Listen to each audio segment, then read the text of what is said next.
கர்த்தருக்கு ஸ்தோத்திரம். இன்றைய கதை நாகமானின் அற்புத கதை. குட்டீஸ், ஒரு ஊரில் நாகமான் ஒரு பெரிய தளபதி இருந்தான். அவன் ரொம்ப வீரமாகவும் இருந்தான். அவன்கிட்ட நிறைய குதிரைகளும் வீரர்களும் இருந்தன. ஆனால் அவனுக்கு உடம்பில் ஒரு நோய் இருந்தது, தோல் நோய். அதனால் அவன் ரொம்ப கவலையோடு இருந்தான். அவன் வீட்டில் வேலை செய்யும் ஒரு சிறிய பெண் திடீரென்று அவளுக்கு ஒரு யோசனை வந்தது. ஐயா, நீங்கள் எலிசா என்ற தீர்க்கதரிசி கிட்ட போனீர்கள்னா உங்களுக்கு குணமாவீர்கள் என்று அவள் சொன்னாள். சிறுமி பேச்சை கேட்டு அவர் அங்கே போனார். நாகமான் உடனடியாகவே எலிசா வீட்டிற்கு ஒரு பெரிய படையோடு கிளம்பி போனார்.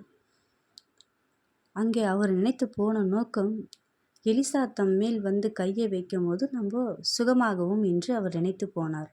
ஆனால் அங்கே எலிசா வராமல் எலிசாவோட வேலைக்காரர் வந்து அவர் சொன்ன வார்த்தை என்ன தெரியுமா?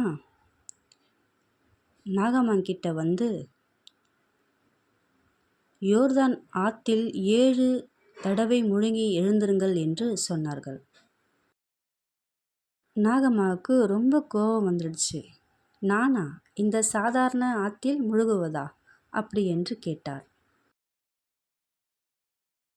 அவர்களுடைய நண்பர்கள்லாம் சொன்னார்கள்.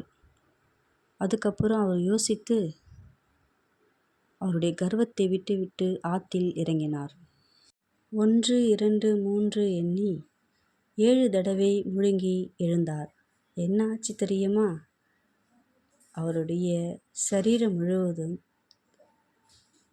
அப்படியே ஒரு சிறு குழந்தை மாதிரி அழகாய் மென்மையாய் மாறிடுச்சு. நாம் எவ்வளோ பெரிய ஆளாக இருந்தாலும் மற்றவங்க சொல்கிறத கேட்கணும் குட்டீஸ். கீழ்ப்படிதல் ரொம்ப முக்கியம். கர்த்தருடைய ஏசப்பா சொல்கிற சின்ன சின்ன விஷயத்தை நாம் செய்தோம்னா கர்த்தர் நமக்கு பெரிய பெரிய வெற்றி தருவார்.